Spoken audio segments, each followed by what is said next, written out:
Queridos oyentes de la hora de la verdad, tenemos el honor, porque para nosotros es un alto honor, estar con el oficial del Ejército de Colombia, el segundo más antiguo de todos, pero el que tiene más prestigio entre todos los hombres del Ejército colombiano.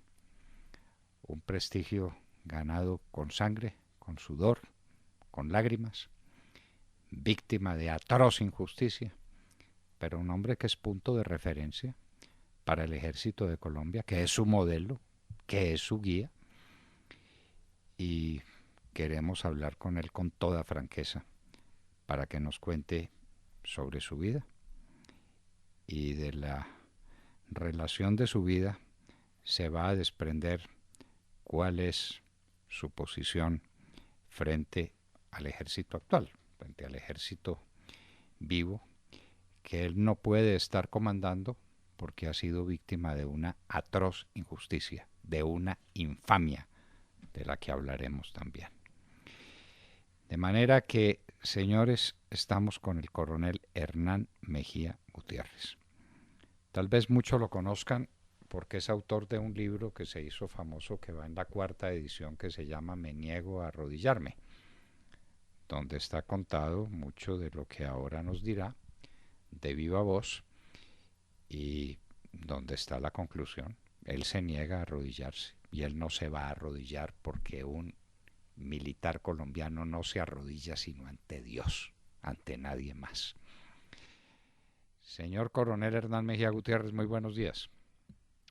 Doctor Fernando Londoño, mi saludo especial y mi honor por haber sido convocado a este templo de aquellos patriotas que se sostienen en pie como usted, a pesar de las bombas, de la metralla y de las horribles circunstancias. Mi saludo para esos seres que lo arriesgan diariamente todo a cambio de nada en las montañas, en los valles y en las selvas, los gloriosos soldados de Colombia.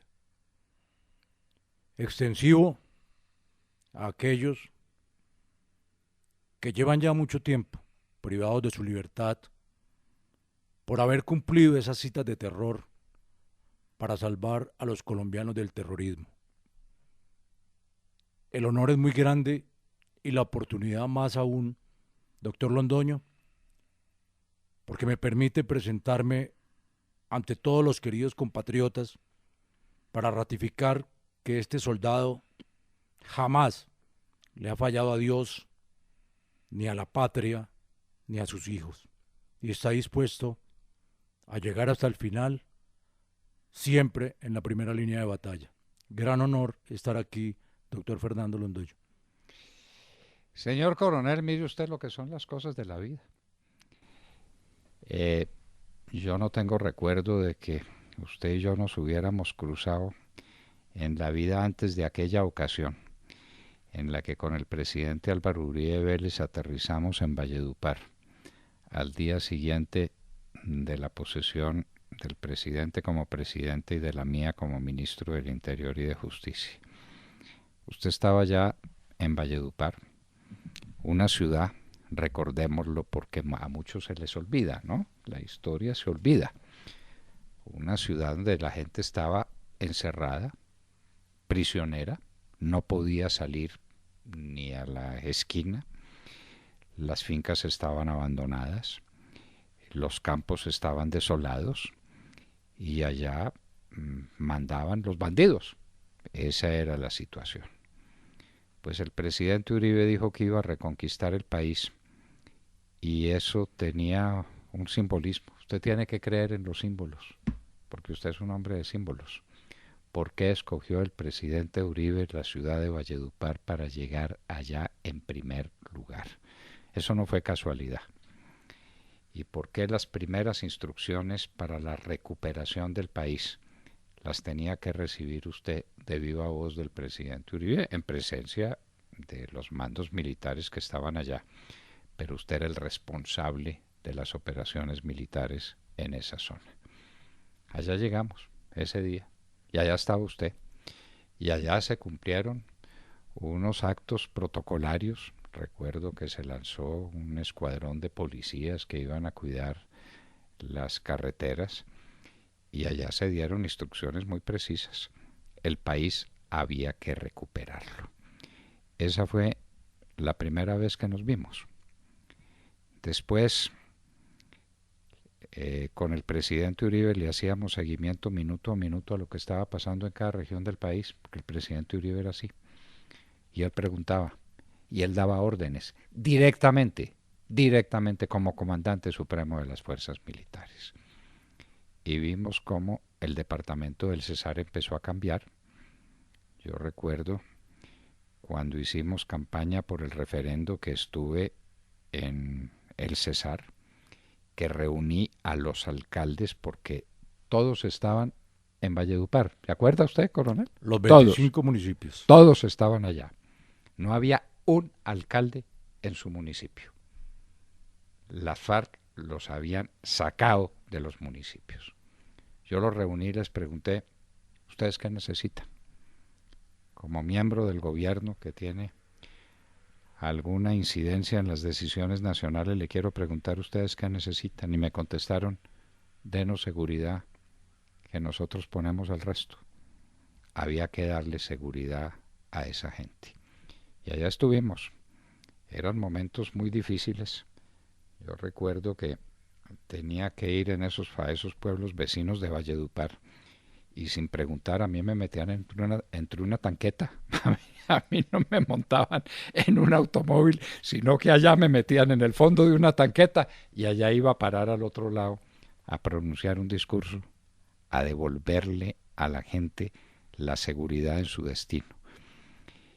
Y esa región fue una de las primeras regiones que se pacificaron, donde volvió la gente a respirar, donde volvieron los campos a llenarse de trabajo, donde volvió a renacer el espíritu de un pueblo que no se había dejado vencer. Coronel, ¿cómo lo hizo usted? ¿Cómo lo hizo allá en el departamento del Cesar? Porque habrá que recordar, la gente tiene mala memoria, que usted el día en que salió de Valledupar salió en medio de una calle de honor que le hizo el pueblo desde el batallón hasta el aeropuerto. Y la gente lo despedía con pañuelos blancos. Y usted no había sido mansito, como se dice de las personas que tienen poco carácter ahora. Usted no había sido mansito para reconquistar esa parte de la República. ¿Cómo lo hizo, coronel? Doctor Londoño, aún después de la tragedia de una década privado de la libertad, considero que el honor más grande para un soldado es que le asignen la misión más difícil, porque es la ratificación de que está preparado para sortear las más difíciles situaciones. Acaba de ocurrir el secuestro y asesinato de la exministra de Cultura, María Consuelo Araujo. Estaban, como usted lo dice, secuestrados los 25 municipios del departamento. Las fincas con entre 7 y 8 años abandonadas. Las carreteras eran sitios restringidos para la sociedad. La gente de Valledupar a Santa Marta, que por una buena carretera como esa, demora hora y media, prefería ir en avión. Eran 7 u 8 secuestros diarios, retenes ilegales, quema de vehículos, robo de ganado, 3 frentes de las FARC asediando el departamento del Cesar, 3 frentes del ELN, 2 frentes de las autodefensas, los carteles del narcotráfico, los carteles del contrabando de combustible, oficinas de sicariatos. Ese fue el panorama que recibí, pero esa es la gran misión que asumí de todo corazón y con toda la honestidad con mis hombres, con tanto compromiso que allá se acabó mi vida. El primer acto fue verificar cómo estaba la motivación de mis hombres, cómo estaba su entrenamiento y cómo estaba su bienestar. El siguiente, analizar cuál era el modus operandi del enemigo. Acciones de máximo 10 minutos, donde quemaban vehículos, secuestraban personas y eran conducidos por esas trochas de la Sierra Nevada del Perijá a sitios inexpugnables donde su rescate iba a ser muy complicado. La primera acción fue recuperar las carreteras principales, Valledupar, Bosconia, Santa Marta, Valledupar, Codazzi, Pailitas, Valledupar, Riohacha. Una vez controladas y recuperadas, le pedimos a los propietarios de fincas que regresaran, que durante los siguientes 3 días iba a estar el comandante del batallón con sus hombres en la región, que regresaran a sus fincas. Se hizo tramo por tramo, combate por combate. Me duele el alma todavía acordar cuántos hombres perdí, cuántos hombres hirieron en esas operaciones, para que ahora su memoria sea mancillada con falsas acusaciones. Porque lo que está ocurriendo es la deslegitimación total del ejército. Viendo lo que ocurre hoy nuevamente en esas regiones, doctor Londoño, me angustia que Colombia no vaya a encontrar los soldados de ese temple que se jugaron la vida y cumplieron la misión. Fue duro, fueron 600 operaciones, fueron 400 personas rescatadas, fueron 23 soldados del batallón La Popa que murieron asesinados, fueron 62 heridos, incluyendo al comandante del batallón. Pero todo eso valió la pena por ver renacer una región que estaba perdida en manos de los terroristas. Valió la pena y lo volvería a hacer, doctor Londoño. 600 operaciones, se dice fácil, ¿no? Se dice fácil, vaya hágalas. 600 operaciones. ¿En cuántas de esas participó usted personalmente? Porque a usted no le gustaba quedarse en el batallón. Cuando el combate arreciaba y se exigían los apoyos de más de 15 o 20 minutos de enfrentamiento, necesariamente tenía que estar el comandante en el campo de batalla y era el que debía entrar y el último que debía salir para decidir cómo se maniobraba, cómo se apoyaba y cómo se actuaba de la mejor forma para cumplir la misión. Fueron muchos días, muchas noches, y honro siempre el compromiso de esos hombres que lo entregaron todo en esa región, doctor Londoño. Coronel, los alcaldes volvieron a su lugar. Volvió a haber institución. Volvió a haber patria. Porque el alcalde es el representante de la patria en su terruño. ¿Cuánto tiempo tardó usted en volver a llevar esos alcaldes a sus municipios? Ese Consejo de Seguridad del 8 de agosto del 2002 a las 5:50 de la mañana marcó mi vida, marcó las batallas y marcó el derrotero de esa región, porque el presidente y usted, doctor Londoño, me dijeron que si en diciembre los alcaldes no estaban despachando en su lugar, no valía la pena tanto esfuerzo. Para la Navidad todos los alcaldes ya estaban despachando en sus alcaldías y celebraron con su pueblo todas las fiestas navideñas sin ninguna novedad. A usted no se le puede olvidar la despedida que le hizo la gente de Valledupar. ¿La recuerda? Cada vez que la recuerdo me salen lágrimas, doctor Londoño. Fue un acto supremamente grande, tal vez el más grande para mi corazón, Me pidieron que no me fuera en carro, que me fuera caminando para despedir a la gente. La gente de todos los estratos, de todos los niveles, agolpada con pañuelos blancos. Y mis heridos en combate rezando la oración patria en la pista del aeropuerto. Y un decreto de honores con 21 cañonazos que solamente se le hacen a un jefe de Estado o a un general cuando muere en batalla.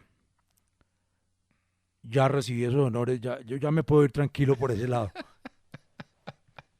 21 cañonazos lo despidieron a usted de Valledupar. 21 cañonazos con el rey de la batalla, los gloriosos obuses de 105 milímetros. Bueno, esa es una historia que el país tiene que recordar.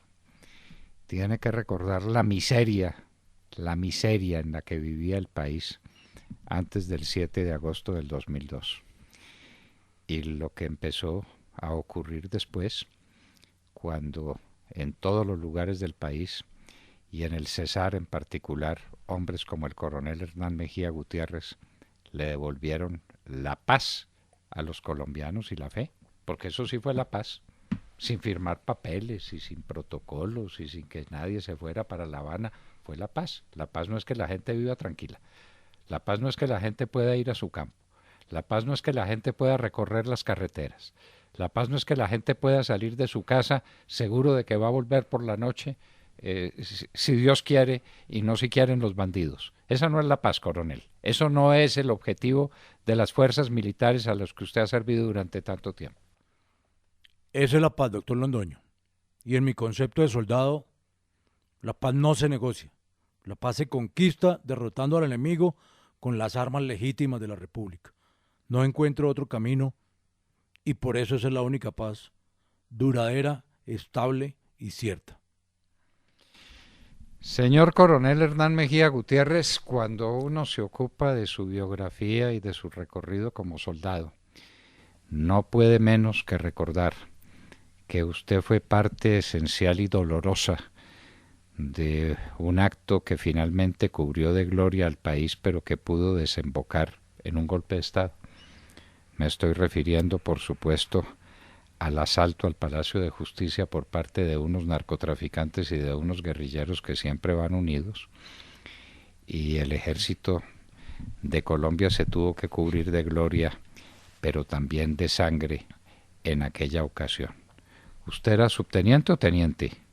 Me faltaban 20 días para ascender a teniente efectivo, doctor Londoño. 20 días. Es decir, llevaba 3 años de subteniente. 3 años de subteniente. Muy bien. ¿Y a qué batallón pertenecía usted? ¿Por qué terminó metido en semejante boca de lobo? Era comandante de la unidad de operaciones urbanas, tipo pelotón de la Escuela de Artillería en el Cantón Sur. Usted es artillero. Soy artillero.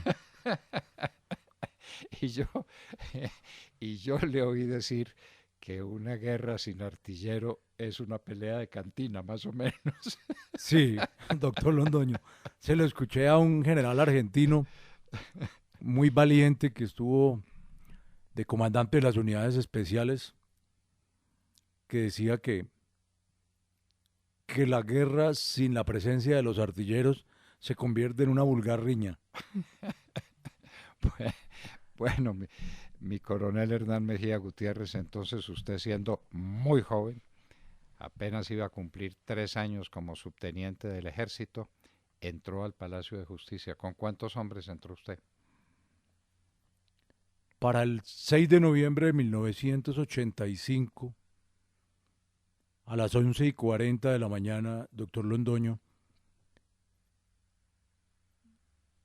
llegué a la Plaza de Bolívar con 30 hombres de mi pelotón, 4 suboficiales, 26 soldados. Estábamos iniciando para esa época el entrenamiento y la creación de las unidades de fuerzas especiales urbanas. Yo había ya recibido en España un entrenamiento para eso y estaba cumpliendo esa misión cuando se presenta el asalto al Palacio de Justicia por parte de los terroristas del M-19. ¿Y usted entró con todo su pelotón, con sus 30 hombres?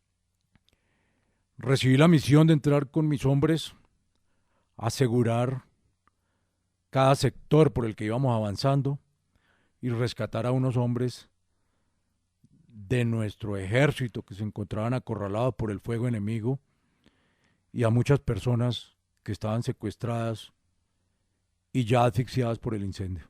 ¿A qué horas entró usted al palacio? El primer ingreso lo hice hacia las 3 de la tarde del 6 de noviembre. El primer ingreso. El primer ingreso. ¿Quiere decir que usted volvió?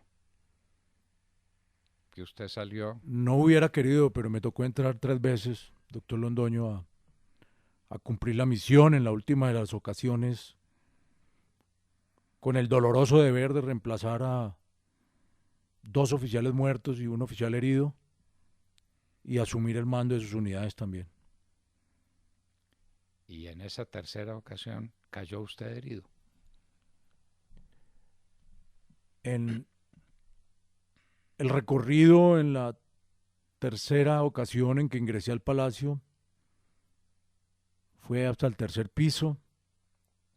Hacia las 5:10 de la mañana recibí el primer impacto en la pierna derecha. No podía abandonar el mando de mis hombres, no tenía quien me reemplazara. Continué en la batalla. Hacia las 9:50, entrando al segundo piso, recibí el segundo impacto en la cadera. Y a las 11 de la mañana, cuando estábamos terminando de rescatar las personas en el tercer piso, recibí el tercer tiro en el brazo izquierdo y ahí ya había perdido mucha sangre y caí contra una columna. Y entonces fue rescatado y me imagino que se lo llevarían al hospital militar. Esa parte no la tengo clara, pero supongo que ese fue su destino. Informé, luego de una situación especial de un enfrentamiento con cabecilla del M-19,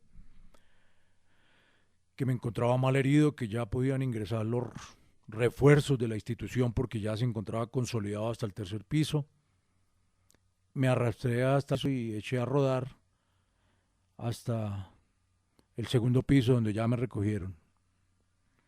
Y se lo llevaron al hospital militar. Ahí ocurre un evento que si no fuera tan triste por lo trágico daría gracias que hubiera ocurrido, doctor Londoño. Me subieron en una camilla y las ambulancias estaban en la esquina de la casa del florero. Cuando me llevaban los camilleros, cruzando la carrera séptima, nuevamente empezaron los disparos y los camilleros soltaron su carga y salieron corriendo. Me tocó revolcarme, no había soltado mi arma todavía, cubrirme y disparar para buscar protección. Y unos 5 o 6 minutos después sentí que me arrastraban del uniforme y me llevaron a una ambulancia.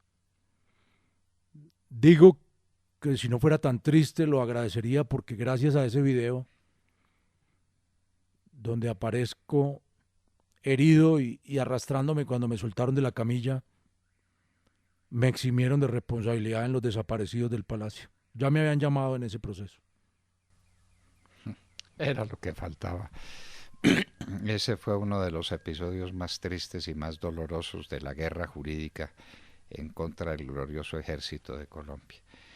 El general Arias Cabrales sigue preso como si fuera un bandido.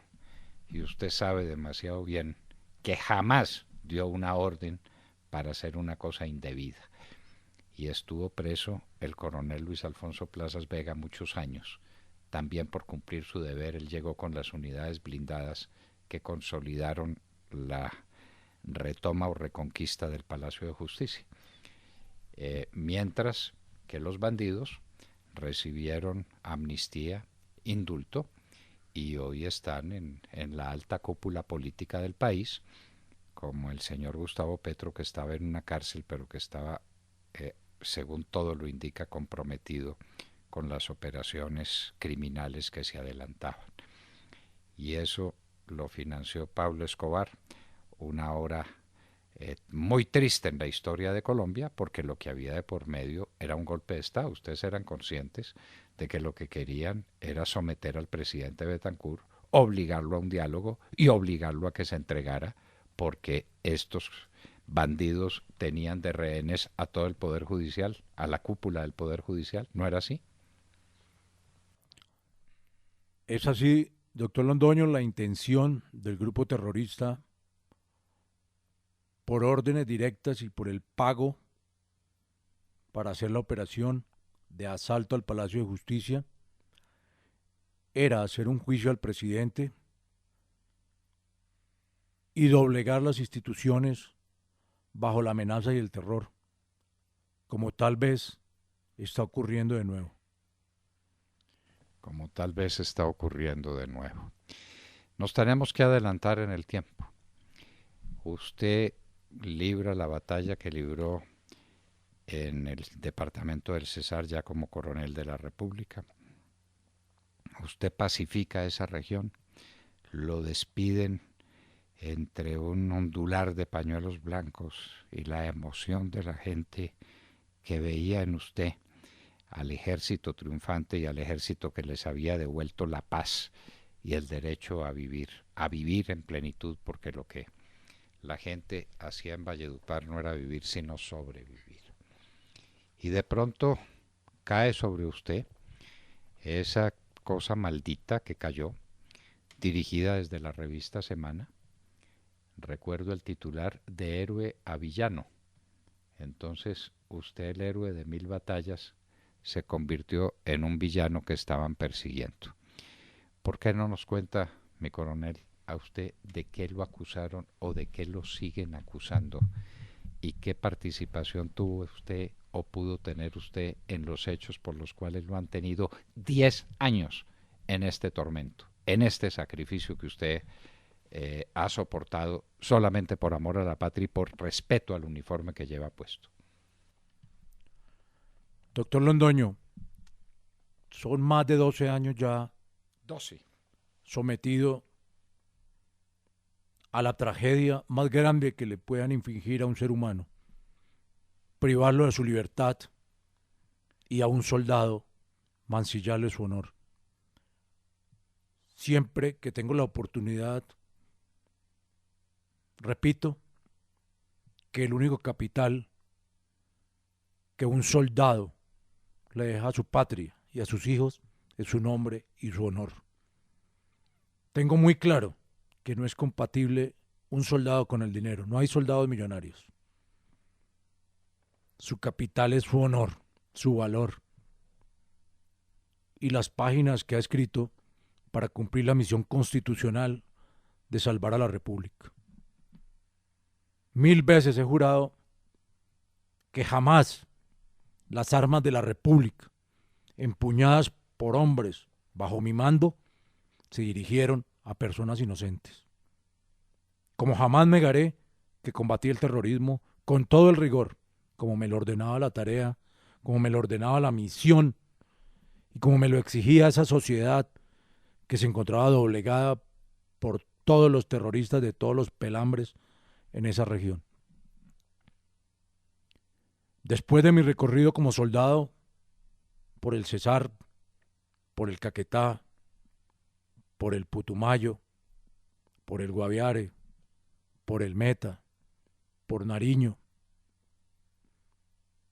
donde tuve también el honor de ser comandante del Lancero Londoño, su hijo, doctor Londoño, a quien admiro y aprecio mucho.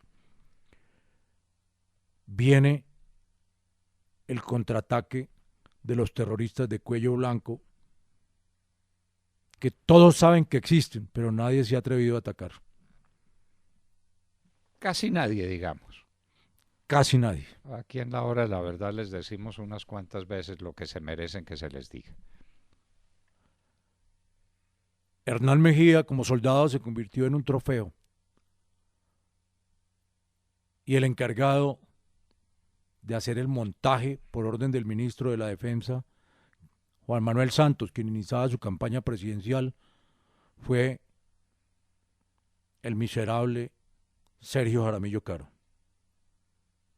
Un personaje macabro, arquitecto de la tragedia más grande que ha podido sufrir el país al deslegitimar un ejército victorioso que tenía arrinconado al terrorismo.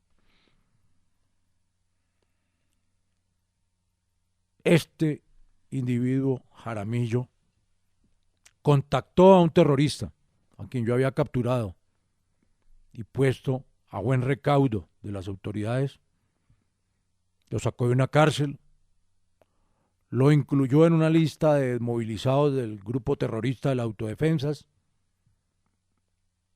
y lo llevó a dar una versión a la revista Semana y a un juzgado de instrucción penal militar, siendo él viceministro de la Defensa para los Derechos Humanos. Luego de hacer esto, le escribió un libreto al entonces ministro Santos y el 26 de enero del 2007, en una rueda de prensa criminal, miserable, fue destrozado mi honor, mi vida, mi dignidad y herido el corazón del ejército de verdad, de aquel que libraba las grandes batallas con honor, de aquel que se jugaba la vida, de aquel que se arrastraba en el barro con la cara pegada al piso para rescatar a sus compatriotas. Eso quedó herido de muerte y la vida del coronel Mejía muy próxima a estar tras las rejas. Ese fue el comienzo, doctor Londoño. ¿Y de qué lo acusaron? Porque, pues recordamos los titulares, recordamos el escándalo, ahora sabemos de su largo calvario, pero ¿cuál es la acusación en contra suya? Se me acusó públicamente por parte del entonces ministro y después presidente Juan Manuel Santos de tener vínculos con las autodefensas de alias Jorge 40, de haber presentado resultados operacionales en combate que no correspondían a operaciones verdaderas y de hechos de corrupción. 12 años después, no hay una prueba. Y ninguno de esos funcionarios corruptos que ha tratado de hacer el montaje ha podido decir, aquí están las pruebas contra el coronel y aquí hay una decisión en firme. Me juego mi vida, doctor Londoño, y lo que me queda, porque brille la verdad. Pero es una estrategia y una maquinaria diabólica que absorbió la institución y nadie se atreve a defender en la institución a sus soldados. Para ese momento lo dije, cuando hablé con el comandante general de las fuerzas militares, mi general Freddy Padilla, cuando hablé con el comandante del ejército, mi general Mario Montoya, les dije, muy difícil para ustedes defenderme, porque la contraparte es el viceministro y el ministro que quiere ser presidente. Entiendo por qué no me defienden. Entiendo por qué no me defienden, pero ¿defienden de qué, coronel? Vamos al tema. ¿Lo defienden de qué? ¿A usted de qué lo acusaron? No hay una sola prueba. Todos recuerdan, o muchos recordarán, que un sujeto que era un bandido fue localizado por el coronel Mejía Gutiérrez porque se robaba armas del batallón, si mi memoria no me está fallando, y ese sujeto fue el que se inventó Sergio Jaramillo como testigo contra usted. ¿Pero testigo de qué? ¿Testigo de qué? Porque, a ver, actos de corrupción, ¿dónde está el enriquecimiento suyo? A ver, ¿de qué lo acusaron? ¿Lo acusaron de cobardía en el campo de batalla? No creo. ¿De haber incumplido instrucciones? A mí me consta cuando se las daban. Yo iba con el presidente Uribe a su despacho a altas horas de la noche cuando él empezaba a llamar a distintos militares del ejército colombiano y lo llamaba a usted y yo presenciaba la conversación dándole instrucciones, exigiéndole que combatiera a estos bandidos para devolverle la paz al país. Entonces, ¿de qué lo acusan a usted? de ser un buen soldado, doctor Londoño, de haber cumplido la misión, por difícil que fuera, en el lugar que me enviaron, de haber cumplido el lema como lo cumplen los grandes soldados de la Delta Force de los Estados Unidos, donde sea y como sea. Nunca me cansaré de repetir que jamás le fallé a mi patria, jamás le fallé a mis hombres, ni a las instituciones, ni a Dios. Tal vez muchos esperaban que al cruzar la última reja hace casi un año, soltara también voluntariamente mi uniforme de soldado. Pero es importante que el doctor Londoño mirara a los ojos a aquellos que lo conocen, a aquellos que le fallaron y a aquellos que han sido débiles cuando debieron ser muy fuertes y muy firmes. Luego de que pase todo eso, seguramente tomaré la decisión. Pero hasta el último día voy a luchar por la verdad y la libertad de mis hombres. Porque arrasar con el coronel Mejía fue arrasar con 137 hombres más, limpios, honestos, valientes y con sus familias. Eso no tiene perdón de Dios. Y lucharé hasta el final para que se sepa de dónde salió toda esta porquería. En ese proceso, la Fiscalía contactó, aleccionó y corrompió testigos. Desapareció documentos. Desapareció y compró dictámenes forenses. Y aún no hay una decisión en firme.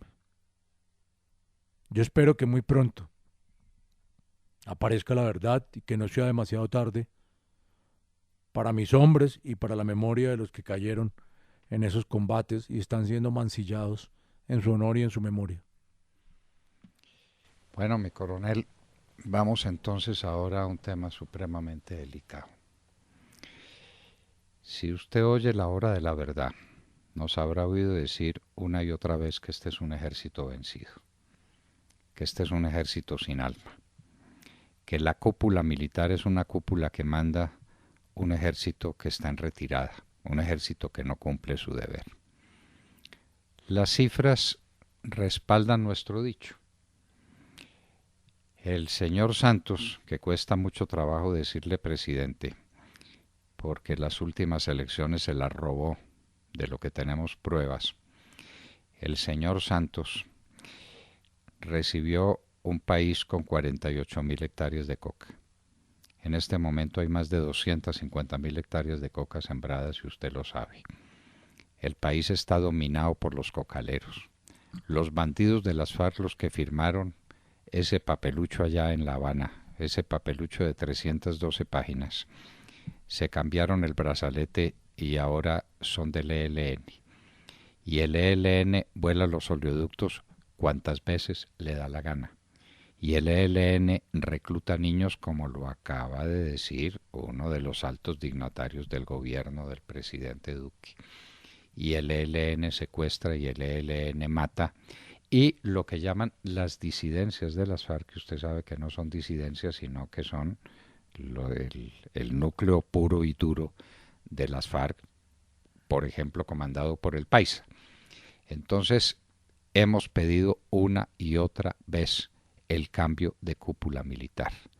Uno no puede librar una guerra con generales vencidos. No puede. Tiene que cambiarlos y tiene que abrirle espacio a militares, a oficiales del ejército de Colombia que vienen detrás. Pero el problema gravísimo es que el que viene detrás es usted. El único más antiguo que usted en el ejército de Colombia es el general Mejía. Usted es más antiguo que todos los generales de Colombia. Y entonces, ¿qué van a hacer con usted? ¿Y qué van a hacer con lo que usted representa dentro del ejército porque usted es un símbolo para el ejército. Pues no nos digamos mentiras. Usted sabe que donde usted llega, todo el mundo viene a saludarlo, a pedirle directrices, porque usted ejerce un mando, así no tenga los soles ahí puestos porque no se los han dejado poner. Usted tiene las insignias de coronel, pero usted es un general. Yo le digo que de 5 soles. Usted es el hombre más representativo del ejército. ¿Qué van a hacer con usted?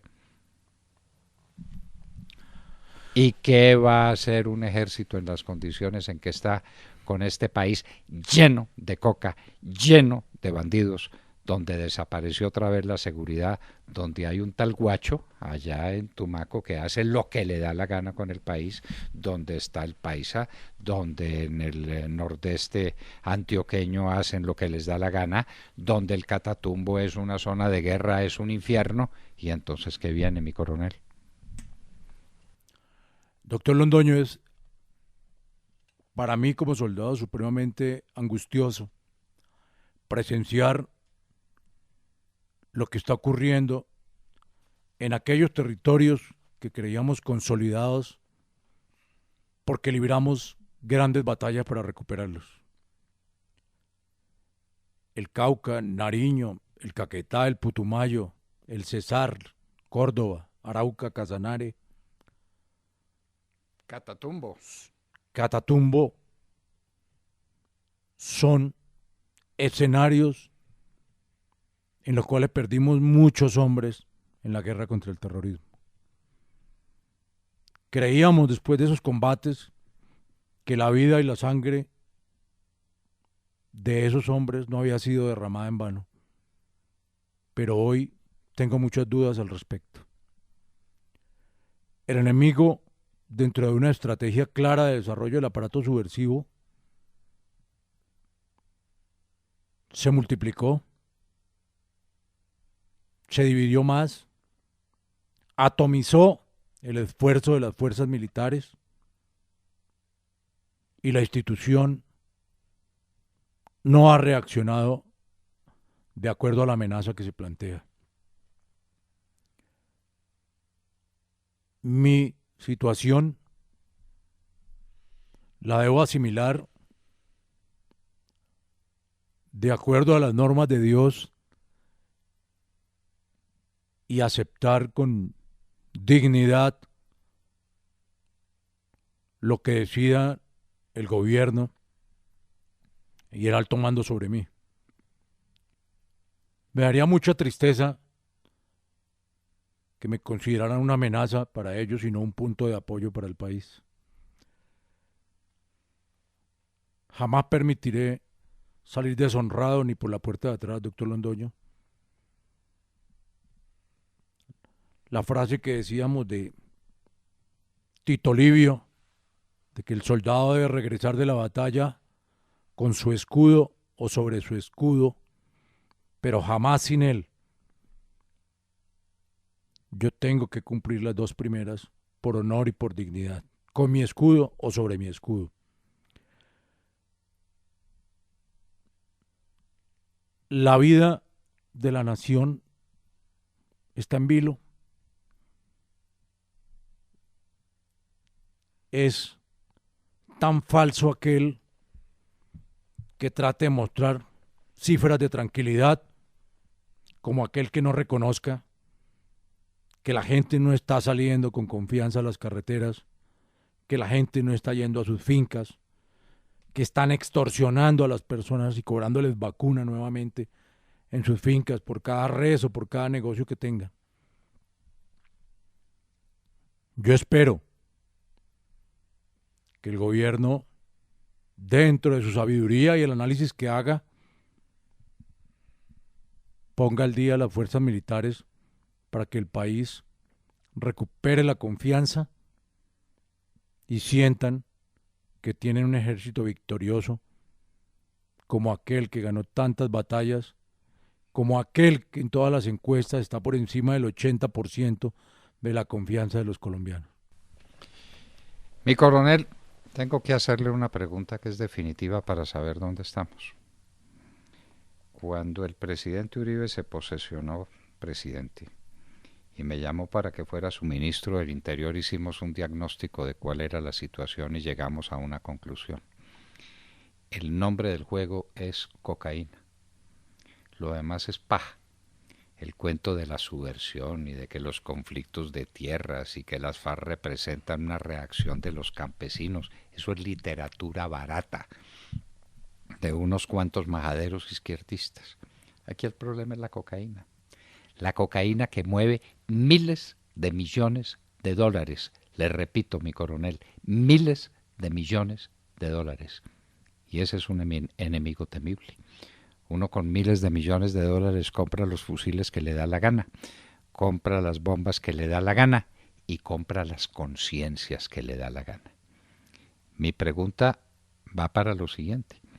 En el ejército del que usted forma parte y de que es el segundo oficial más antiguo, tiene claro de que hoy, como en el año 2002, cuando se posesionó el presidente Uribe, el enemigo es el narcotráfico, ¿o no tienen eso claro? Totalmente, doctor Londoño. La cocaína, el narcotráfico son el combustible del conflicto. Y eliminar este problema de raíz debe ser el compromiso de toda la institucionalidad. No podemos imaginar un país en paz siendo el primer productor mundial de coca. No podemos imaginar un país con buena educación y con la gente trabajando si es más fácil y da más dinero traficar con ese veneno para el mundo. El compromiso de todas las instituciones es eliminar totalmente el narcotráfico. Debe ser la prioridad del gobierno y debe ser la prioridad de todas las autoridades de la República. Jamás un país que esté exportando veneno al mundo, en el primer lugar, podrá estar tranquilo ni podrá estar libre de corrupción. Pero mi coronel, en esa guerra nos está yendo muy mal. No solamente somos el mayor productor de coca, sino que hemos multiplicado por 5 la producción. Por 5. Eso significa que estos bandidos tienen todo el dinero del mundo y que con eso compran las conciencias, tienen incendiadas las ciudades a través de las famosas ollas del microtráfico, que así las llaman, que son centros diabólicos de crimen que mueve el negocio de la cocaína y que son movidos por estos mequetrefes que dirigen estas operaciones. Y en los campos la cocaína está creciendo a unas velocidades fantásticas y tenemos casos como el de Guacho, que usted nos ayudará a comprenderlo, porque nosotros no lo entendemos. Que dice que en una operación militar unos francotiradores lo localizaron, que le dispararon, que lo dieron de baja y después Guacho goza de cabal salud. ¿Eso cómo es? ¿Y eso cómo se le explica a la gente? Nos está yendo muy mal en esa batalla, mi coronel. Las operaciones militares, doctor Londoño, se deben caracterizar por su secreto y su compartimentación. Manejar una operación militar con los medios de comunicación al lado es imposible. No necesitamos acciones espectaculares, necesitamos resultados contundentes.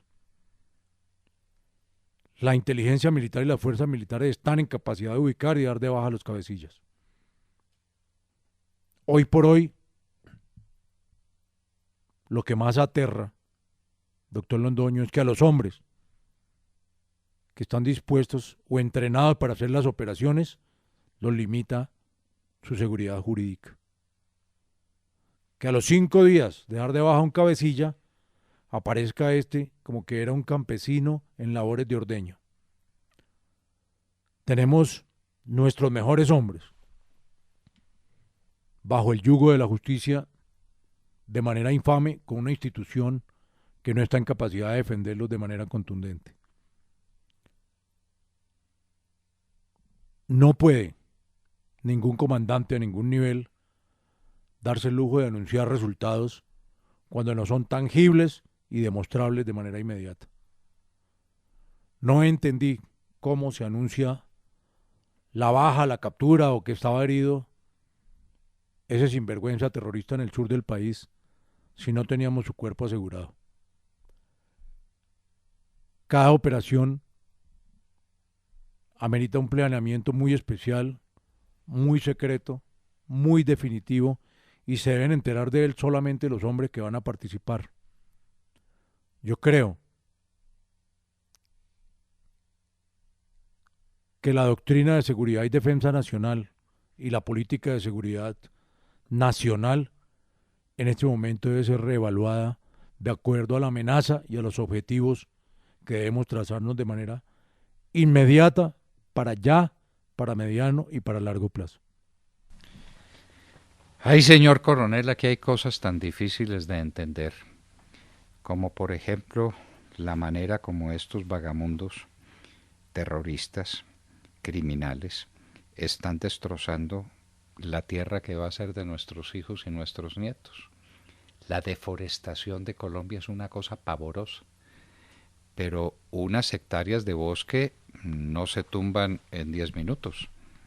Esa es una operación que necesita muchas hachas y mucha gente y mucha voluntad para hacer la limpia del terreno y para hacerlo. Y ahí seguimos con la deforestación más alta que hay en ningún lugar del mundo.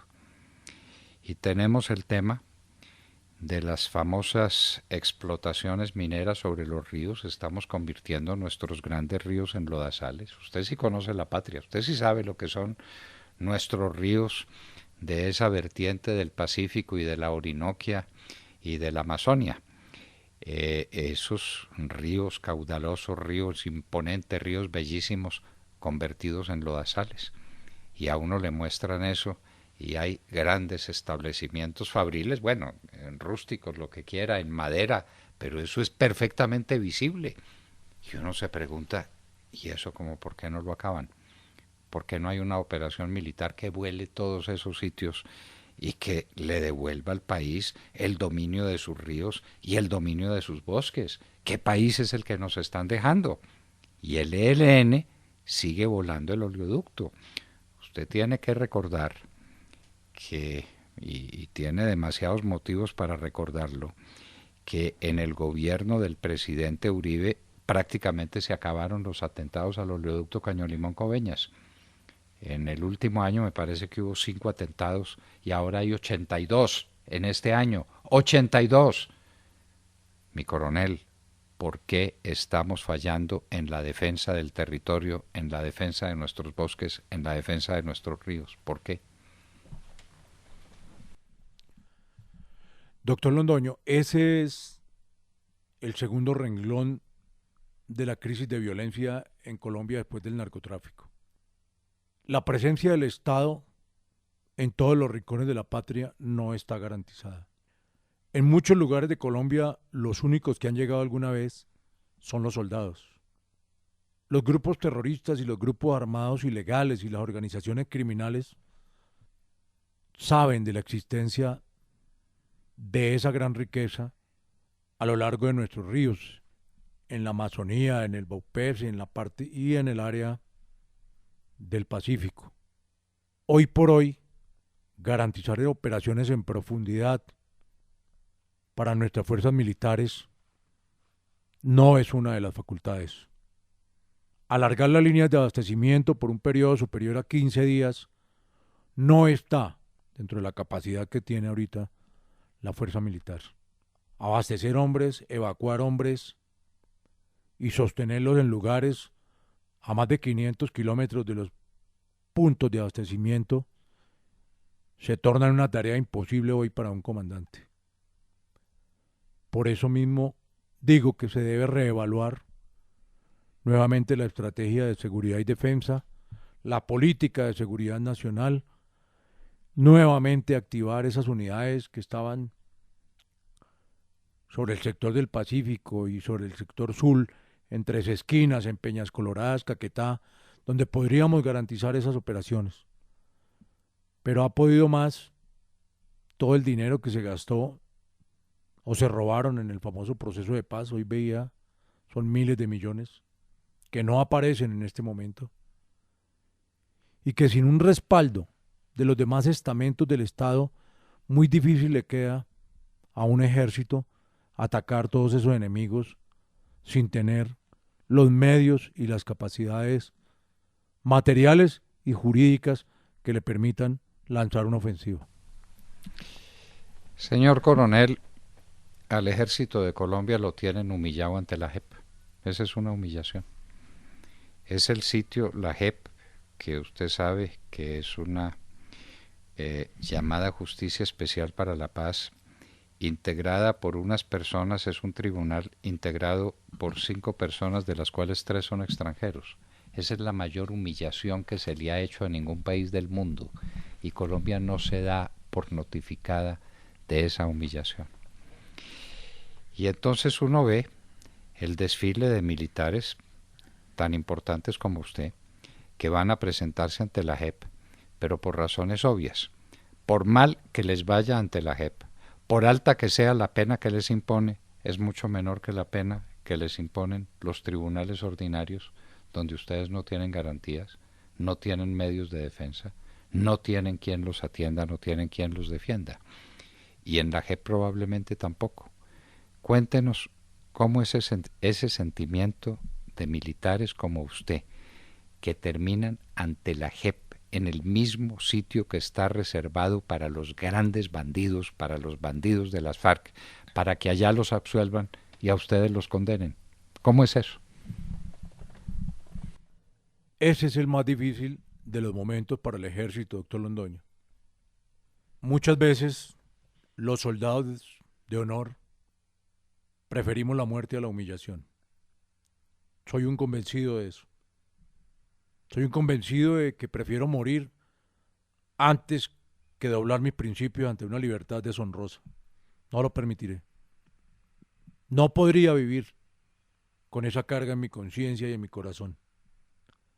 Lo que ocurre con la Justicia Especial de Paz es el resultado de una estrategia macabra y diabólica, para la cual pusieron a participar a muchos de los altos mandos del momento. Esto viene desde el año 2006, cuando asumió el Ministerio de Defensa el doctor Santos Calderón. Él ya traía trazada esta estrategia para doblar el país ante el terrorismo y el narcotráfico. El primer paso fue aniquilar el fuero militar, ese escudo legítimo de blindaje de los soldados que usted defendió tanto. Fue debilitado y casi aniquilado. Luego de lograr eso vino el segundo paso, que fue neutralizar totalmente la justicia penal militar. Nuestros jueces militares quedaron superitados solamente a instruir y a juzgar casos de deserción, delito del centinela o abandono del servicio. Una vez debilitada la justicia penal militar, aparece el famoso acuerdo interinstitucional en el 2005 del fiscal Iguarán con el ministro Camilo Espina. Supuestamente con la intención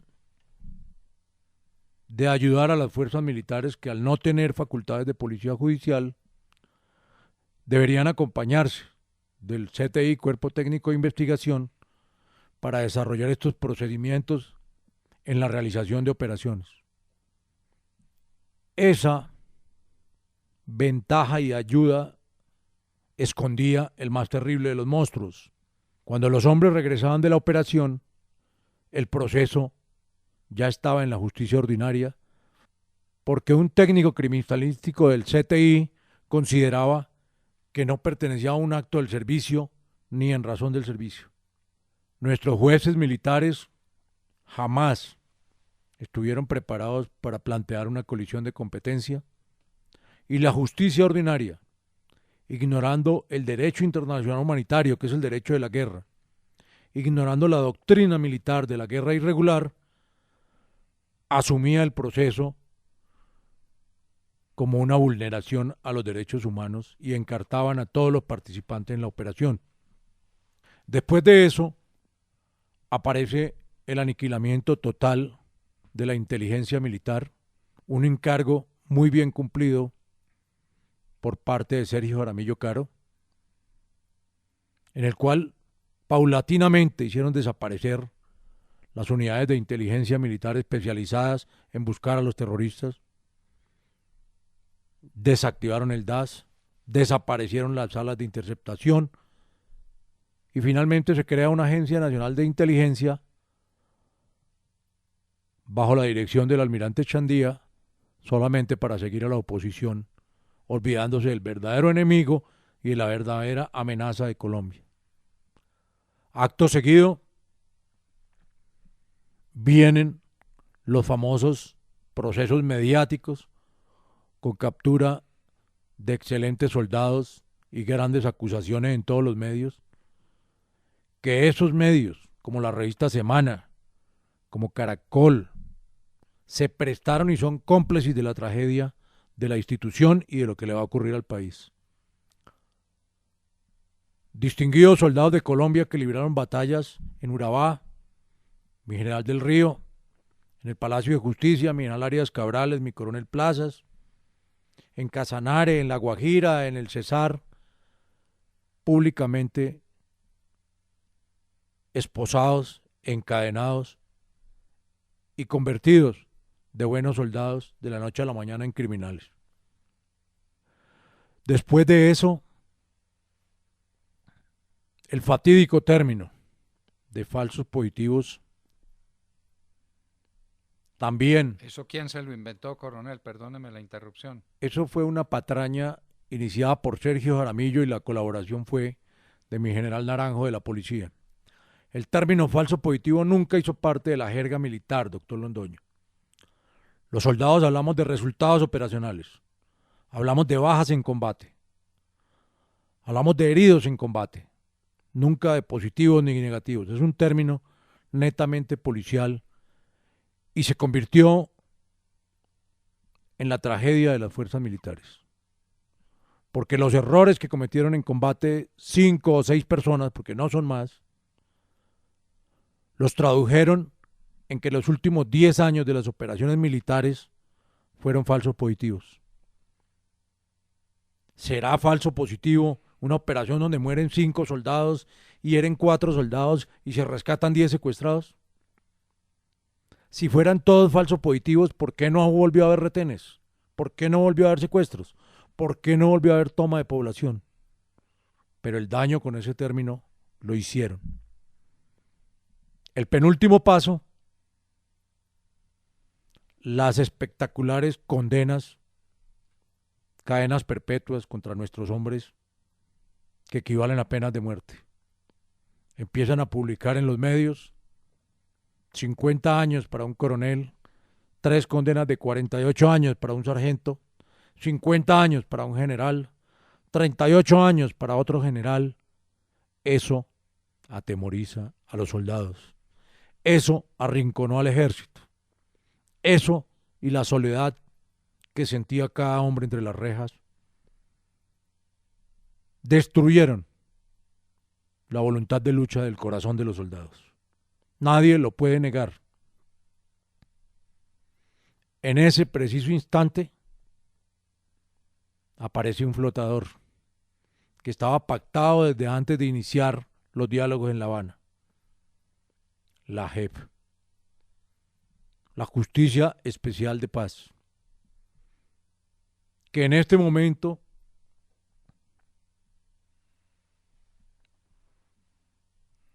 pareciera un camino para legalizar la llevada al cadalso de los soldados.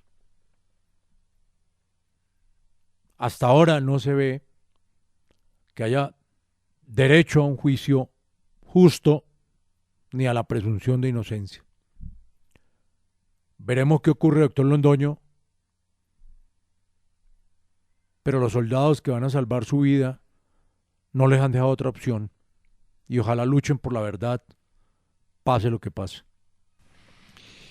Señor coronel, por la experiencia que ustedes tengan, que ya va siendo alguna, aunque todavía falta mucho camino por recorrer.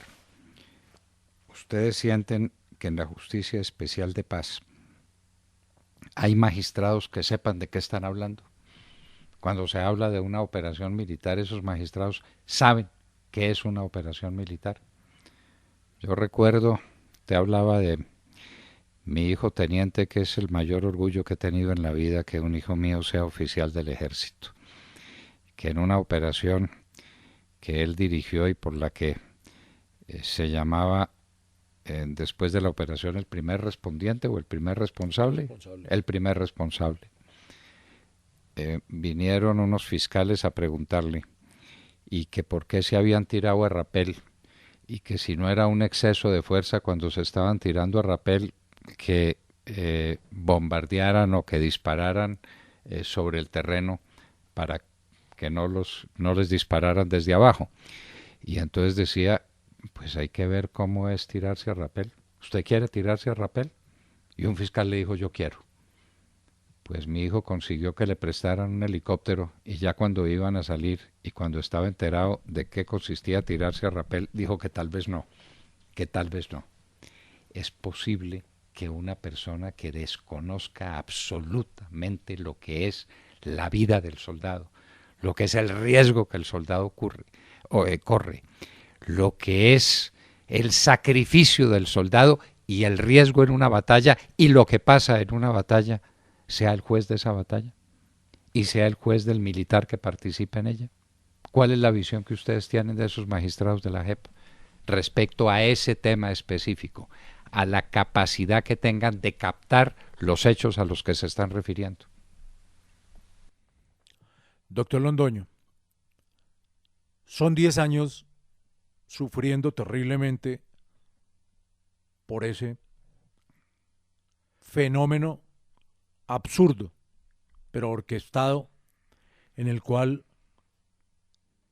personas totalmente desconocedoras de la doctrina militar juzgan a los militares por sus operaciones. La justicia ordinaria ha cometido aberraciones en este sentido. En las salas y en las secciones de la Justicia Especial de Paz tampoco he notado la presencia de especialistas en guerra irregular, en doctrina operacional militar, ni en derecho operacional. Actualmente, dentro del trabajo que estoy desarrollando, que he contado con el concurso de personas muy especializadas en derecho internacional humanitario, como su hija Tatiana, quiero, como soldado de Colombia, que se active una unidad de peritos en ciencias militares, que sean acreditados oficialmente y que puedan acudir a cada audiencia, a cada escenario, a explicarle a esos jueces y a esos fiscales qué es un soldado, qué es una brigada, qué es un batallón, qué es una operación militar, qué es un descenso por cuerdas, qué es que le asignen la responsabilidad de ir a rescatar secuestrados y que tenga que poner su cuerpo para salvarlos a ellos de las balas y enseñarles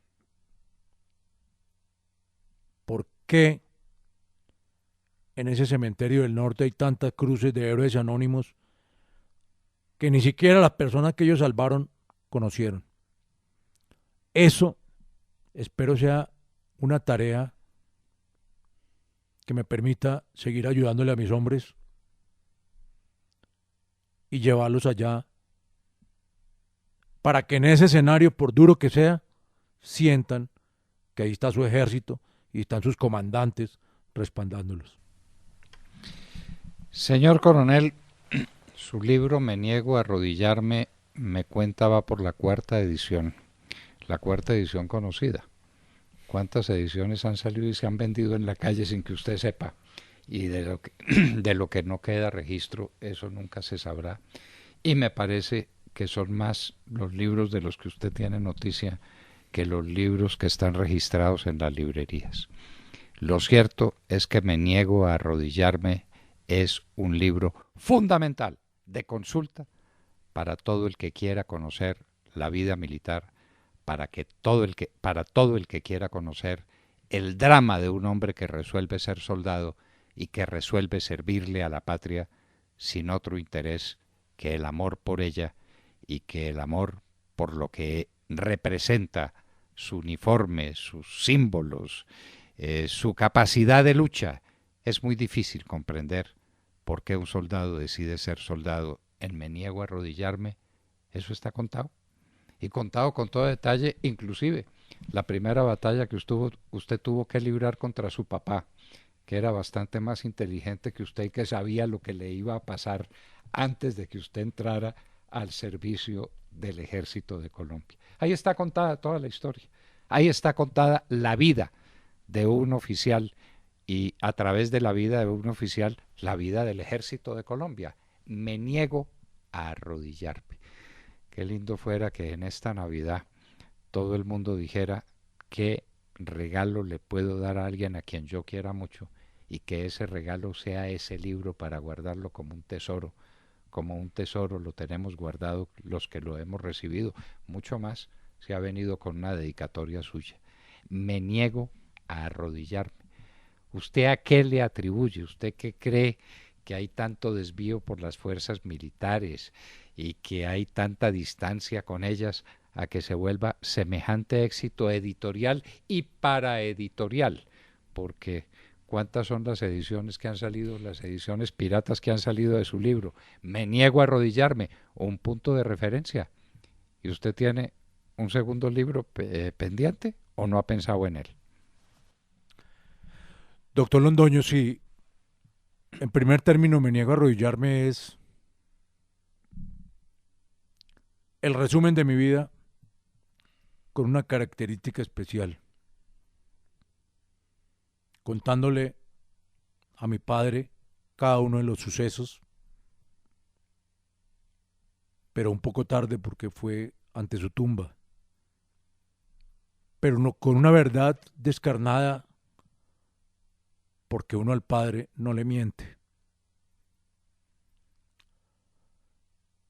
Es un mensaje para los soldados de Colombia, para todos los compatriotas, porque muestra el escenario de lo que fue, lo que es y lo que está ocurriendo y va a ocurrir si no se despierta la sociedad. Ese libro, a más de las restricciones que me trajo su publicación en cuanto al sistema penitenciario, me permite lanzarle al mundo un mensaje muy claro de lo que debe ser un soldado.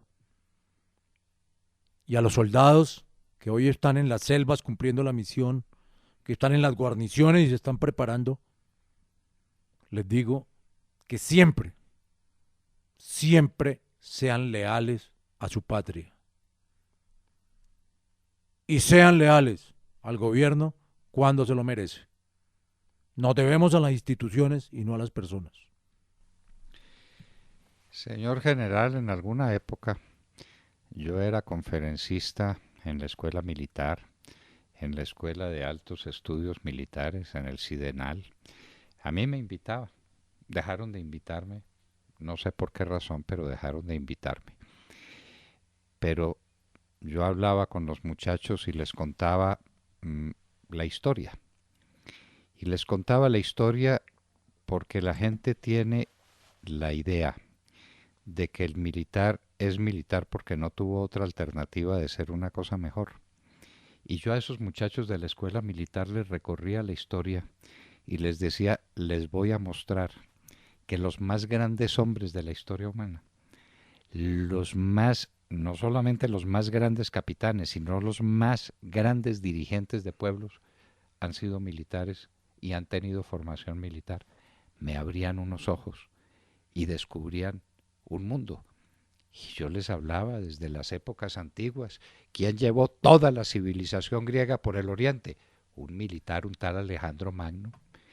¿Y quién fue el que llevó la civilización de la República Romana por todos los caminos de Europa. Otro militar, un tal Julio César, tipo que se llamaba Julio César. Y entonces les continúo la historia y llego a las épocas modernas y les digo quién fue el que hizo un código civil que es vigente en todo el mundo. Un tal Napoleón Bonaparte, un tenientico ahí, corso, que hizo el código civil y que hizo el código de comercio. De artillería. Ah, de artillero. Buen artillero era, ¿no? Buen artillero. Sabía cómo manejar la Muy cosa. bueno. Y recuerda usted aquella batalla en la que estaban los ejércitos y tal desplegados y resulta que era pleno invierno y el ejército enemigo estaba sobre unas masas de hielo gigantescas y resolvió hacer el, el riego de su artillería no sobre los hombres, sino sobre el terreno que estaban pisando y los hundió a todos y les ganó la batalla sin matarlos directamente con sus cañones. Napoleón Bonaparte. Y esa historia sigue y en la época moderna uno habla de Charles de Gaulle, cuántas veces presidente de Francia, la Quinta República Francesa se le debe todavía a su genio, a un militarcito ahí de la Gran Bretaña, un tal Winston Churchill, lo ha oído mencionar, un hombre absolutamente definitivo para la historia del mundo moderno y esa ha sido la historia. Y yo le digo, si yo tuviera alguna influencia en el mundo de los estudios militares, a mí no se me graduaba un muchacho cadete de teniente, de subteniente del Ejército de Colombia sin haber leído Me niego a arrodillarme. Se lo digo. Ahí está la historia, ahí está la vida del soldado. El muchacho tiene que saber qué es lo que le espera, tiene que tener contacto con su vida militar, tiene que tener presente esa realidad dramática en que consiste la vida de un militar que no se parece a ninguna otra. Me niego a arrodillarme. Un libro capital en la historia del ejército de Colombia, de su realidad, y una realidad coronada por el martirio, porque es que la vida de los militares suele terminar así, suele terminar en un martirio, y ese es su destino propio, y usted ha tenido que recorrer el Calvario y ha tenido que llegar a las cimas del martirio que le han causado unas personas innobles, unos pobres diablos como ese Sergio Jaramillo o como ese Juan Manuel Santos que están en los comienzos del proceso seguido en su contra. Me niego a arrodillarme, yo estoy hablando tanto de esto no porque le quiera hacer propaganda a su libro, porque no he convenido con usted la comisión que me pague por libro vendido, sino la satisfacción inmensa de que los colombianos lean ese libro, sepan de qué se trata, para que la gente valore lo que es la carrera de un militar y el sufrimiento de un militar. En el caso suyo, le repito, coronado por 10 años de angustia, por 10 años miserables de una persecución que no tiene otro sentido que el de golpear al ejército. No tiene otro sentido. A usted lo han escogido como la cabeza de turco, como podría decir alguno el chivo expiatorio. No, hay que buscar un mártir que lo sea de veras y que signifique la ruina de todo el poder moral del ejército de Colombia. Usted es consciente de todo lo que ha significado y de todo lo que significa su suerte y su vida para el ejército del que usted forma parte. Doctor Londoño, ha sido, como usted lo dice, un recorrido supremamente triste, difícil. El libro sintetiza muchas de esas circunstancias trágicas de mi vida con la seguridad de que si se me permitiera, volvería a ser soldado. Es una labor sagrada, es una labor fuerte, una labor de hombres de honor. He tratado por todos los medios de difundir ante mis hombres esos principios de lealtad y de patriotismo que nos debe caracterizar. Creo que la República va a cambiar. Creo que son malos buenos. No estoy dispuesto a arrodillarme. El recorrido a través de las rejas, los calabozos, el derrumbe de muchas vidas a mi lado, en esas celdas, me fortaleció. Me fortaleció y me lleva al momento de estar en capacidad de seguir luchando por la verdad, por lo que creo, así sea una minoría de uno solo. Dos con usted, doctor Londoño. Creo que... Le quiero dar un dato. El 80% de los colombianos creen en ese ejército que usted representa. Es la única institución en la que la gente mantiene viva la fe, en su ejército. Es lo que Colombia ama. No se le olvide ese pequeño detalle. Lo dicen las encuestas, que tienen que decir la verdad porque son repetitivas, reiterativas, porque no fallan nunca. ¿Usted en qué cree? En mi ejército. Es cierto. Somos unos cuantos, ¿no? Somos unos cuantos. Gracias a Dios, doctor Londoño, porque el país va a requerir a sus soldados. La amenaza que se cierne en el panorama de Colombia no da tregua. Y van a necesitar a aquellos que nunca se rehúsen al primer puesto en la batalla. Quería decirle también, doctor Londoño, algo sobre lo que usted habló. Me extraña mucho y me duele profundamente que tal vez el patriota más grande y valiente que tengamos los colombianos hoy es usted. Y que no esté nuevamente en nuestros templos de formación y educación dándole una guía a los hombres con uniforme, me duele. Yo aspiro muy pronto verlo en un aula hablándole a los líderes militares. Salvar a Colombia es la labor más difícil. Esa tarea muy pocos serían capaces de emprenderla. Pero está usted. Y soy testigo fiel de que la hora de la verdad entra todos los días a las 6 de la mañana por el oído de los hombres y le llega al corazón. No conozco a alguien que después de las bombas, la metralla y las amenazas, al otro día desde la clínica siga en pie de batalla. Ese es usted, doctor Londoño. Sus soldados de Colombia lo saben y lo aprecian con el corazón. Yo le puedo dar ese mensaje con toda la certeza. Pues mil gracias, mi coronel. Efectivamente, usted hizo la relación de algunos personajes siniestros que andaban por ahí, tratando de llevar el derrotismo y de llevar un espíritu de, de desolación y de caos espiritual en el cual triunfar. A mí me pidieron que me fuera de Colombia y me lo pidieron esos mandos a los que usted se refiere y esas organizaciones de inteligencia que quedaron como residuos de la inteligencia militar. Usted sabe que yo no me voy, usted no se arrodilla y yo no me voy. De manera que en eso estamos, salimos a la par. Usted se ganó 10 años de prisión, yo me gané una bomba de la que sobreviví por milagro, a la que no sobrevivieron mis escoltas.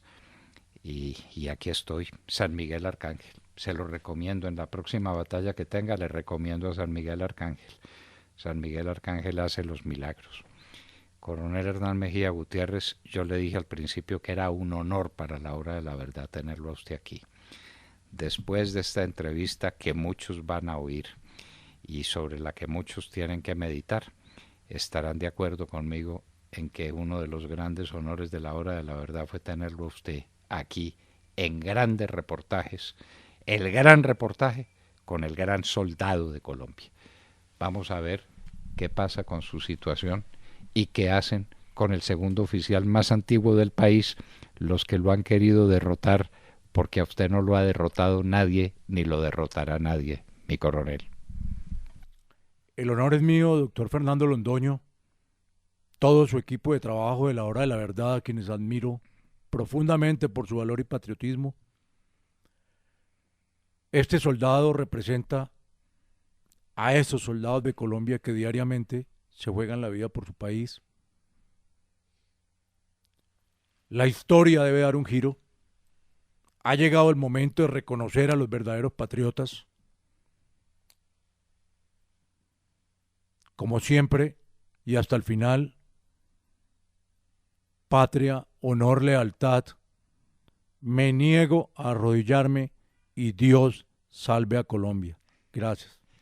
Hernán Mejía Gutiérrez, coronel de la República, el segundo oficial más antiguo del ejército de las fuerzas militares de Colombia, estaba con nosotros en estos grandes reportajes de la Hora de la Verdad.